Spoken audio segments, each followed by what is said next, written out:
আজকে তৈরি করব মশলা চা। এই চা আমার ভীষণ ভীষণ প্রিয়।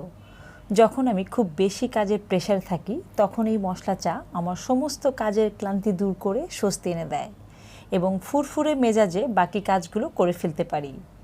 চলুন দেখে নিচ্ছি আমি কিভাবে বানাই আজকের এই মশলা চা। এই মশলা চা বানানোর জন্য আমি এখানে কিছু মশলা রেখেছি।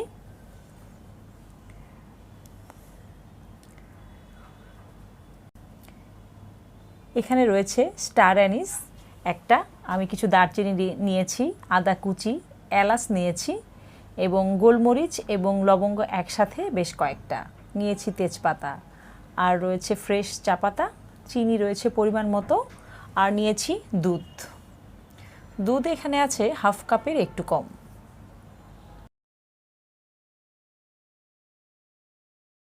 এখন যেহেতু রমজান মাস চলছে, ইফতারের পরে কিন্তু আমাদের একটা যদি মশলা চা আমরা খেতে পারি তখন কিন্তু আমাদের শরীরটাই কিন্তু চাঙ্গা এবং ফ্রেশ হয়ে যায়।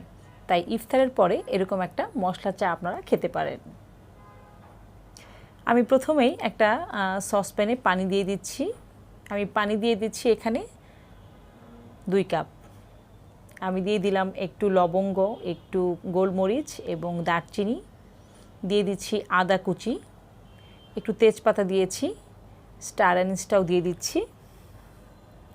আপনাদের যদি চায়ের পরিমাণ খুব বেশি হয় তখন মশলার পরিমাণও একটু বেড়ে যাবে। আমি যেহেতু আজকে এখানে 2 কাপ চা বানাবো, আমি 2 কাপ ভরে দিয়েছি পানি। এবার দিয়ে দিচ্ছি ফ্রেশ চা পাতা 2 চা চামচ এবং পরিমাণ মতো দিয়ে দিলাম চিনি। আমি যেহেতু চিনির পরিমাণটা খুবই কম খাই, আমি এখানে 2 কাপ চায়ে 1 চামচ চিনি দিয়েছি। আপনারা আপনাদের পছন্দ মতো দিয়ে নেবেন।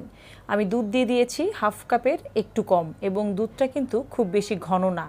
আপনারা অনেকেই ঘন দুধের চা খেতে পছন্দ করেন, তারা কিন্তু দুধটাকে আলাদা ঘন করে নেবেন। আমি আসলে চায়ের ব্যাপারে একটু কড়া লিকার এবং হালকা দুধের চাটা আমি পছন্দ করি, তাই আমি আমার মতো করেই দিয়েছি। এবারে জাল হচ্ছে এবং এক্ষেত্রে কিন্তু চুলার আঁচটা থাকবে মিডিয়াম লো হিটে। আমি মাঝখানে মাঝখানে 2 থেকে 1 বার নেড়ে দিচ্ছি এবং 4-5 মিনিট পর আমরা দেখতে পাচ্ছি চায়ের কালার কিন্তু অনেকটাই চেঞ্জ হয়ে গেছে এবং নাইস একটা কালার চলে এসছে, আর সময় লাগবে না। এবারে নামিয়ে নিচ্ছি। এবার আমি একটা স্টিলের মগে ছাঁকনি দিয়ে ছেঁকে নিচ্ছি, কাপে ঢেলে নিচ্ছি। দেখতেই পাচ্ছেন মশলা চায়ের কালারটা কতটা নাইস একটা কালার এসছে এবং এই চায়ের কালারটা আমার কাছে এভাবে থাকলেই পারফেক্ট মনে হয়। দেখতেই পেলেন কত সহজে হয়ে গেল আমাদের আজকের স্পেশাল মশলা দুধ চা। এবং আমি জোর দিয়েই বলতে পারি, যখন আমি খুব বেশি কাজের প্রেশারে থাকি তখন এ ধরনের 1 কাপ চা আমাকে স্বস্তি এনে দেয় এবং মাথার ব্যথা কমিয়ে পরবর্তী কাজে উৎসাহিত করে। নিশ্চয়ই আমার আজকের মশলা চায়ের রেসিপি আপনাদের ভালো লেগেছে। যদি ভালো লেগে থাকে অবশ্যই চ্যানেলটি সাবস্ক্রাইব করে সাথেই থাকবেন।